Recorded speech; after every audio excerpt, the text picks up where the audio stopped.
One of the ways that Charlotte Mason's practices, in my experience, harmonize with the classical tradition that I honestly didn't expect at first is the practice of narration. I've got a whole course on it, and I talk through the history of narration, but I was honestly a little bit surprised to find what I did as I was looking into more of these classical philosophers of education like Quintilian or the early rhetorical tradition.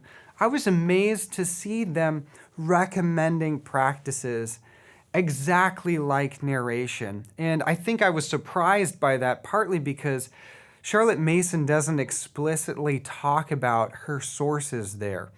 We can see if we look, for instance, at John Locke's Concerning Education, that he's pretty clearly drawing from Quintilian in the recommendations that he gives for young children to narrate as a way of developing fluency in rhetoric, so that when students grow up and get explicit rhetorical training, they're already prepared with this imitative foundation to be able to speak in a long form, telling a story as they should. So we can see that in John Locke.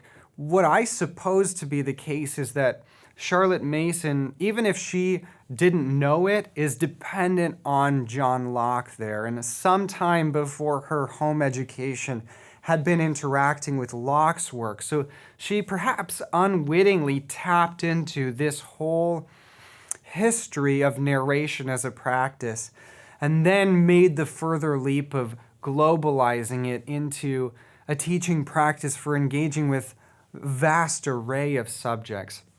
That's one way that I think we can see Charlotte Mason's methods mixing well with the classical tradition, really drawing on something that was already there and just adjusting it for a new scenario, a new time and place.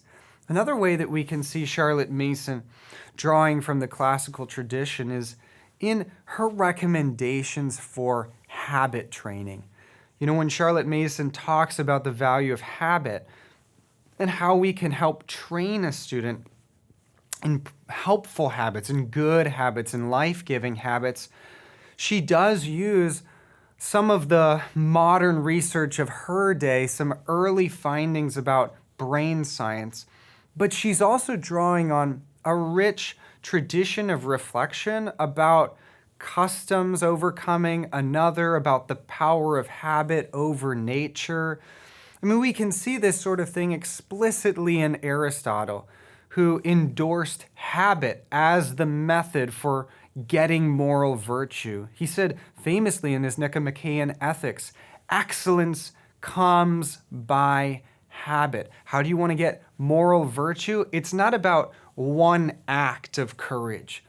It's about having a trained sensibility that means you habitually act with courage in the face of danger. Virtues are habits. And so if we want to help cultivate virtue, the answer that in many ways the classical tradition gave was precisely Charlotte Mason's answer. We need to help students cultivate habits. That's the way to give them virtue. Charlotte Mason used the modern analogy of a train, a locomotive, and the tracks that you might lay down that would issue them towards the good life.